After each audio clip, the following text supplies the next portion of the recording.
Bonjour mes chers amis. Vous est-il déjà arrivé que votre cœur s'emballe soudainement, saisi d'un frémissement oublié depuis longtemps, que votre corps réagisse à un regard ou à un contact fortuit par une vague de chaleur, tandis que votre raison, tel un censeur sévère, vous rappelle immédiatement à l'ordre? Où vas-tu? Ce n'est plus de ton âge, c'est inconvenant. Que vont dire les gens? Ce conflit intérieur, lorsque l'âme et le corps aspirent à la tendresse, à la proximité, voire à quelque chose de plus, tandis qu'un juge intérieur strict, façonné par les années et les conventions sociales, impose son veto. Ce conflit est familier à beaucoup d'entre nous, surtout lorsque nous avons déjà plusieurs décennies derrière nous. Il semble qu'avec l'âge, les désirs devraient s'éteindre, les passions s'apaiser, et que la gravité et la tranquillité devraient prendre leur place. Mais que se passe-t-il si ce n'est pas le cas? Et si le corps se souvient, si l'âme aspire, et si la raison, entravée par les stéréotypes et les peurs, devient le principal obstacle sur le chemin du simple bonheur humain et de la plénitude de la vie? Aujourd'hui, nous allons aborder ce sujet délicat, mais si important. Lorsque le corps désire, mais que la raison interdit. Comment trouver l'harmonie entre nos désirs et nos interdits intérieurs? Comment s'autoriser à ressentir et à jouir de la vie sous toutes ses formes, sans tenir compte des chiffres inscrits sur notre passeport? La première chose par laquelle il convient de commencer, c'est par la reconnaissance honnête et l'acceptation de vos propres désirs, aussi inappropriés ou inadaptés à votre âge qu'ils puissent vous paraître. Souvent, nous devenons nous-mêmes nos juges les plus sévères, réprimant les élans naturels de notre âme et de notre corps par peur du jugement, par honte, ou simplement parce que cela ne se fait pas. Au lieu de lutter contre vos désirs ou d'en avoir honte, essayez de les aborder avec compréhension et curiosité, comme des signaux importants de votre monde intérieur. Rappelez-vous que les désirs font partie intégrante de la nature humaine. C'est ce qui nous rend vivants, ce qui nous pousse à aller de l'avant, à rechercher la joie et le plaisir. Avec l'âge, ils peuvent changer, se transformer, devenir plus subtils et profonds. Mais ils ne disparaissent pas sans laisser de traces, à moins que nous ne les étouffions nous-mêmes. Physiologiquement, notre corps est capable, jusqu'à un âge avancé, de ressentir du désir, de réagir au contact, de produire des hormones liées au plaisir et à l'attachement. La répression de ces pulsions naturelles peut entraîner des tensions internes, de l'insatisfaction, de l'apathie, voire des maladies psychosomatiques. Psychologiquement, la reconnaissance de vos désirs est le premier pas vers l'acceptation de soi et l'harmonie intérieure. Vous cessez de vous battre contre une partie de vous-même, vous vous donnez le droit à la plénitude des sentiments. Essayez de tenir un journal des désirs. Pas nécessairement uniquement sexuels, mais tous ceux qui vous apportent joie et plaisir. Notez ce dont vous avez envie, sans jugement ni analyse. Observez simplement vos pulsions intérieures. Cela vous aidera à mieux vous comprendre. La prochaine étape importante consiste à analyser ces fameux interdits de la raison. D'où viennent-ils? Quelles sont ces voix qui résonnent dans votre tête lorsque vous vous réprimandez? Souvent, ce ne sont pas vos propres convictions, mais des attitudes inculquées dans l'enfance ou la jeunesse par vos parents, la société, des stéréotypes culturels qui, avec le temps, se sont transformés en vérités immuables. Essayez de réexaminer de manière critique ces interdits intérieurs, en vous posant des questions. Est-ce vraiment ainsi? À qui cela profite-t-il? Cet interdit correspond-il à mes valeurs et besoins actuels? Par exemple, un stéréotype répandu. À un âge avancé, la sexualité est inappropriée, voire ridicule. Mais qui a dit cela? Pourquoi devrions-nous nous priver d'une des sources les plus puissantes de joie, de proximité et d'énergie vitale, simplement parce que la société nous impose certaines limites d'âge? Ou l'attitude « il faut penser à l'âme et non nos plaisirs charnels ». Mais l'âme et le corps sont-ils ennemis? L'harmonie réside précisément dans leur unité.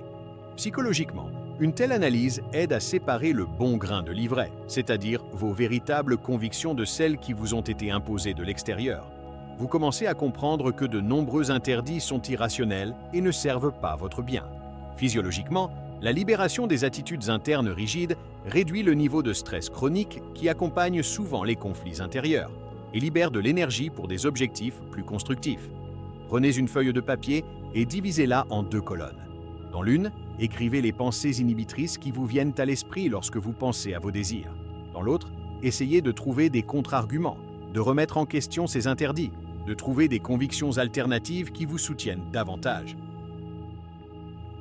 Il est très important d'apprendre à distinguer les limitations saines, liées aux soins de soi et au respect des autres, des peurs irrationnelles et des préjugés.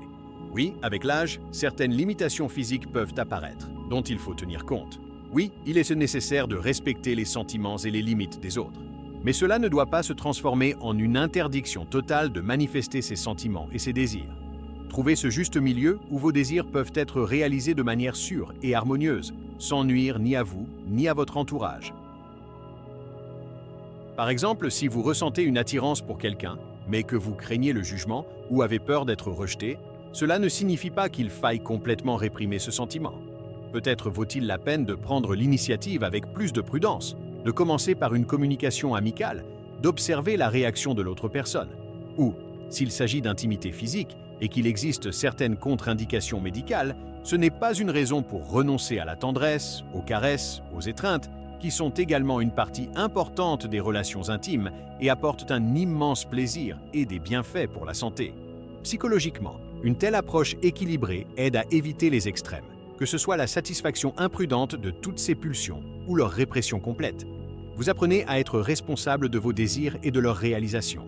Physiologiquement, la réalisation modérée et sûre de ses besoins, y compris sexuels, maintient l'équilibre hormonal, améliore la circulation sanguine, favorise la production d'endorphines. Discutez de vos craintes et de vos désirs avec une personne de confiance. Cela peut être un ami proche, un psychologue ou même un médecin. Parfois, un regard extérieur aide à trouver une solution constructive. Si votre raison vous interdit quelque chose par peur du jugement des autres, que vont dire les gens, essayez de réduire l'importance de l'opinion d'autrui et de faire davantage confiance à vos propres sentiments et besoins. Souvent, nous vivons en nous souciant de ce que penseront les voisins, les parents, les connaissances, oubliant que c'est notre vie et que nous seuls décidons comment la vivre. Rappelez-vous que vous avez droit au bonheur et à la plénitude de la vie à tout âge, que cela corresponde ou non aux attentes de quelqu'un d'autre. Bien sûr, nous vivons en société, et il est impossible d'ignorer complètement ces normes, mais il est important de distinguer les principes moraux généralement acceptés des stéréotypes ou préjugés dépassés. Votre vie personnelle, vos sentiments, vos désirs, c'est votre territoire intime, sur lequel personne n'a le droit d'empiéter avec des conseils non sollicités ou des jugements. Psychologiquement, la réduction de la dépendance à l'égard de l'opinion d'autrui renforce le soutien intérieur, augmente l'estime de soi et donne un sentiment de liberté. Vous commencez à vivre conformément à vos valeurs et non aux attentes des autres. Physiologiquement, cela réduit également le niveau de stress et d'anxiété liés au souci constant du regard des autres. Essayez de vous entourer de personnes qui vous comprennent, vous acceptent et vous soutiennent, plutôt que de vous juger. Et rappelez-vous que ceux qui vous aiment vraiment se réjouiront de votre bonheur, et non ne critiqueront vos choix. Parfois, la raison nous interdit de suivre nos désirs à cause d'expériences négatives passées, offenses, déceptions, trahisons. De vieilles blessures peuvent nous faire craindre une nouvelle proximité, de nouvelles relations, par peur de revivre la douleur. Essayez de travailler sur ces anciens traumatismes, de laisser aller les rancœurs et de vous donner une chance à un nouveau bonheur, sans transférer le fardeau du passé sur le présent et l'avenir. Cela peut ne pas être facile, et parfois une aide professionnelle, d'un psychologue ou d'un psychothérapeute, peut être nécessaire. Mais se libérer du fardeau du passé est une condition nécessaire pour s'ouvrir à de nouvelles opportunités. Rappelez-vous que chaque nouvelle personne, chaque nouvelle situation est unique. Il ne faut pas y projeter vos anciennes peurs et attentes. Psychologiquement, le travail sur les traumatismes passés aide à restaurer la confiance en soi et dans le monde, ouvre le cœur à de nouveaux sentiments et relations. Vous cessez d'être l'otage de votre passé. Physiologiquement, la guérison des blessures émotionnelles contribue également à améliorer le bien-être général, car le stress chronique lié aux rancœurs non résolues affaiblit l'organisme. Écrivez une lettre de pardon à celui qui vous a offensé. Il n'est pas nécessaire de l'envoyer. Ou à vous-même pour les erreurs que vous ne pouvez pas vous pardonner. Essayez des pratiques de méditation ou de visualisation visant à lâcher prise sur le passé. Et enfin, si votre corps désire quelque chose et que votre raison l'interdit, essayez de trouver un compromis, un moyen de satisfaire le besoin profond qui sous-tend ce désir, d'une manière plus sûre ou plus acceptable pour vous. Souvent, derrière un désir spécifique, par exemple l'intimité sexuelle, se cache un besoin plus profond, de chaleur, de tendresse, d'acceptation, de sentiment d'être attirant et désiré. Pensez à la manière dont vous pouvez satisfaire ces besoins profonds, même si la satisfaction directe du désir initial est impossible ou indésirable pour une raison quelconque. Par exemple, si vous ressentez un besoin de proximité physique, mais que vous n'avez pas de partenaire ou qu'il existe d'autres obstacles, Vous pouvez trouver du réconfort et de la joie dans d'autres formes de contact physique. Des étreintes avec des proches, des massages, la danse, des cours de yoga, ou même simplement une communication affectueuse avec un animal de compagnie.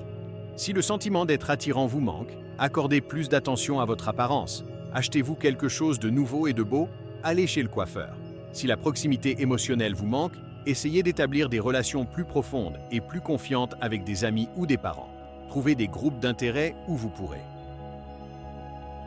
Communiquez avec des personnes partageant les mêmes idées. Psychologiquement, une telle approche aide à éviter la frustration et l'insatisfaction, en trouvant des voies alternatives pour la réalisation de ses besoins. Vous apprenez à être plus flexible et inventif. Physiologiquement, toute activité qui apporte joie et satisfaction a un effet positif sur votre bien-être. N'ayez pas peur d'expérimenter et de chercher ce qui vous apporte de la joie et remplit votre vie de sens, de chaleur et de tendresse, même si ce n'est pas exactement ce que, selon vous, votre corps désirait initialement.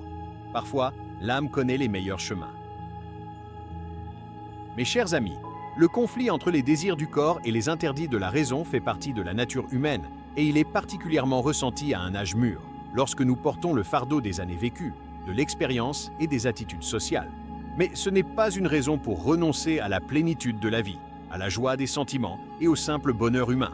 Rappelez-vous que vous avez pleinement droit à vos désirs, à l'amour, à la tendresse, à la proximité, à tout âge. Votre sagesse et votre expérience de vie ne sont pas des chaînes, mais des ailes qui peuvent vous aider à trouver l'harmonie entre le corps et la raison, entre le « je veux » et le « je peux ». Écoutez-vous, faites confiance à vos sentiments, soyez bon et indulgent envers vos faiblesses et allez hardiment à la rencontre de vos désirs, s'ils vous apportent de la joie et ne nuisent pas aux autres. La vie est belle sous toutes ses formes et vous méritez d'en profiter pleinement. Croyez en vous et permettez à votre cœur d'être heureux.